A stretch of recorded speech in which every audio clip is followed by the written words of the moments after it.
What's going on, guys? Let's go over VWAP. Let's go over the 20 SMA. Let's kind of implement this into a strategy.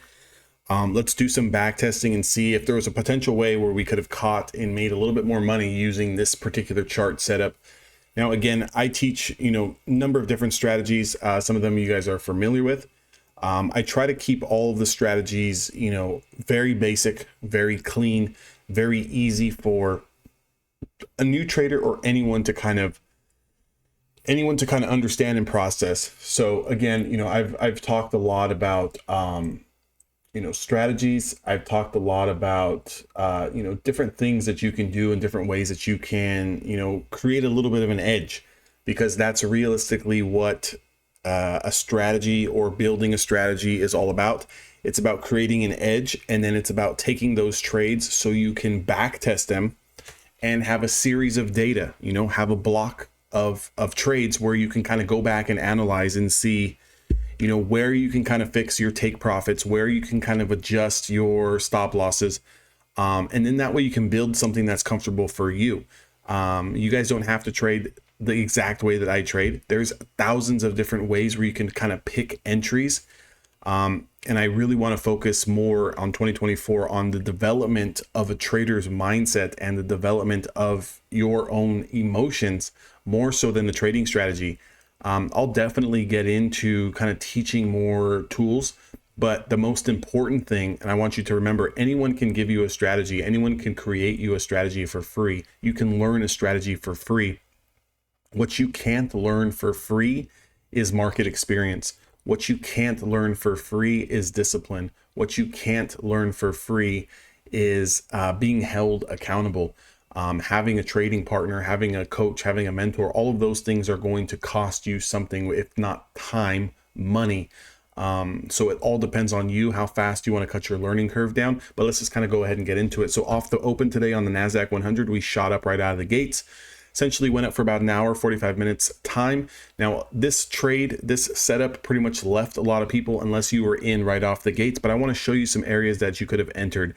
So I'm going to be running two different strategies here in this video. You guys already know my 20 SMA strategy. Well, this strategy ended up triggering in the pre-market just about 10 minutes before the market opened. So those of you guys who either A, were not on the screen, or B, hesitant to take because the market was going to open and you didn't want to get caught in the volatility, I can see how sitting out of this potential play when it confirmed at the market open, you could have been sitting on your hands and missed a big move. So what you can see here is the white line is the 20 SMA. These gray lines are the Bollinger Band. So, the VWAP. So we've got our VWAP, volume weighted average price, in the middle, and we've got our top VWAP band here and our top VWAP, our bottom VWAP band here. Use these as ranges, right? Use these as ATR. Use this as areas of rejection. Use this as areas of demand. Use these as areas of taking profits. Use these as areas to build another trade. So if you notice, at 6:30 in the morning Pacific Standard Time, we shoot up into VWAP. Once we break VWAP, you could have let it break and then taken the 6:40 a.m. candle that confirms the close back over VWAP. Now, if you're wondering where would my stop be, well, you can use the previous 5-minute candle as a stop, or you can use the 20 SMA as a stop.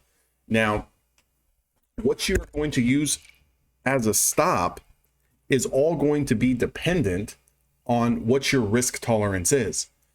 Once you figure out what your risk tolerance is, then at that point, you're going to understand how many contracts you should be playing based on your account size. If you're having trouble setting this up and you're having trouble building a trading plan, hop in the room at Evolution Traders and we can get you guys going to help you understand what your overall risk per trade should be. Now, once you're in this trade, you have nothing to do other than take profits or get stopped out. Remember where your stops are at. We just went over them. Now, you can use this upper VWAP band here to take profits into it because it's acting as a level of supply. It's acting as a level of resistance. It's acting as a level of take profit. Whatever terminology you want to use is completely fine. Let this break over VWAP. You're over the 20 SMA. The change in trend is to the long side. use a previous 5-minute candles as a stop, use a close under the 20 SMA as a stop, put on a trade with the correct number of contracts based on your account size, let yourself get stopped out or let yourself take profits. There's nothing more for you to do. Now, whether you took this trade or not, whether you took the break of the first hour highs, I actually took the break of the first hour highs, which you can see is here. I took this trade. I got into this candle over the first hour highs. I let that candle break. I took the confirmation of that candle and I sold into this area of supply. Now, I didn't have this particular setup on my chart. I was running my big chart with all of my moving averages, but I had areas here to kind of look for to take those profits. So the point I want to make is it doesn't matter what you're looking at. You're going to find areas of support, resistance, however you want to set your charts up. I'm just giving you an example of one particular way that you can set your charts up in a manner to where you're going to be allowed to find trades and allowed to set up risk management. And then from there, you need to build a trading plan around that. Now, notice how we come down back to the 20 SMA. We bounce, we come down, almost touch VWAP. We kind of trickle sideways. This market was an absolute shit show, you know, excuse my language, for about 2 hours here because essentially it went nowhere. We were just trading above VWAP. We were trading over under this 20 SMA. You can see we actually come down once and test this. And then we also get a 20 SMA setup play here to the long side. A little bit of a double confirmation here. Bounce off VWAP, 20 SMA. Could have taken this for a little one-to-one trade here. The range on it was 14.5. I don't even know if it got the full 14.5. Me and a buddy of mine in Evolution Traders, we took this trade and we actually just took like 7 or 8 points off of it. Sized up a little bit, treated it as a scalp. Now, again, if you look at when we break down through the 20 SMA, well, notice where the VWAP is at and notice where we were bouncing off of. So maybe the smarter play would have been once we broke VWAP, notice how we break VWAP here at 11 o'clock a.m. Pacific Standard Time, and then we bounce. Well, on this bounce, we never get back over the 20 SMA, and then we confirm that low break below VWAP.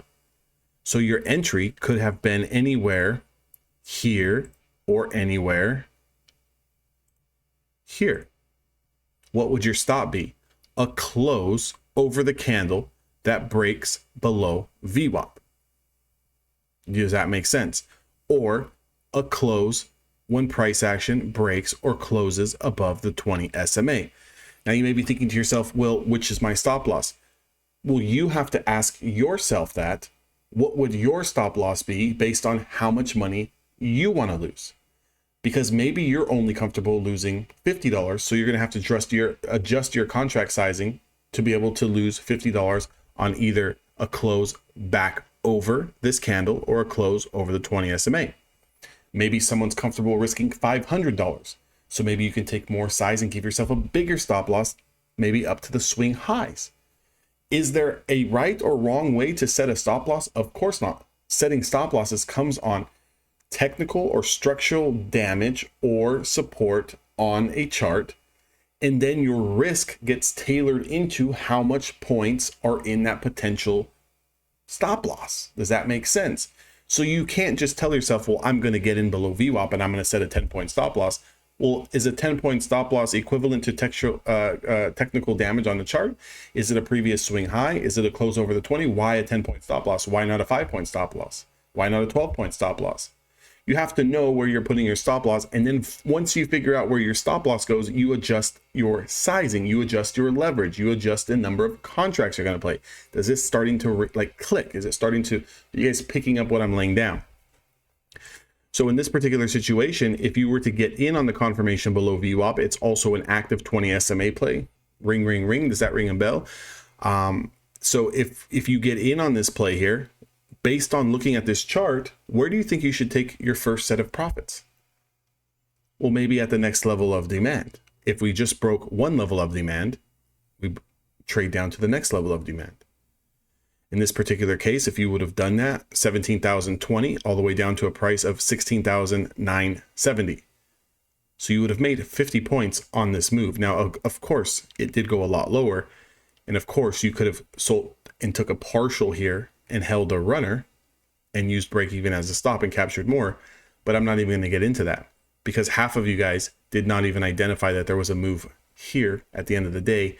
Or if you did identify that there was a move, you were so scared to take a trade because you felt like it was missing you and passing you by. Now on a trade like this is pure momentum, breaking down technical damage.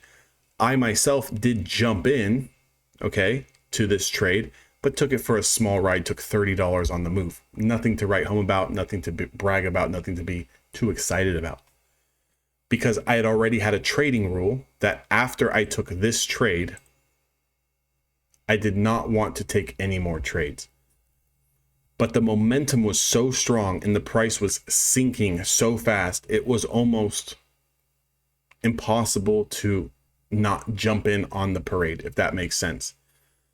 But again, I wasn't chasing it down here. I wasn't chasing it down here. I wasn't chasing it down here. I sure as hell wasn't chasing it down here. I was chasing it close to the breakdown spot. So think about this. If we're jumping out of a skyscraper, do I want to jump out of maybe the second or third floor? Or do I want to jump out of the 15th floor or the 20th floor? Well, I want to sprain my ankle.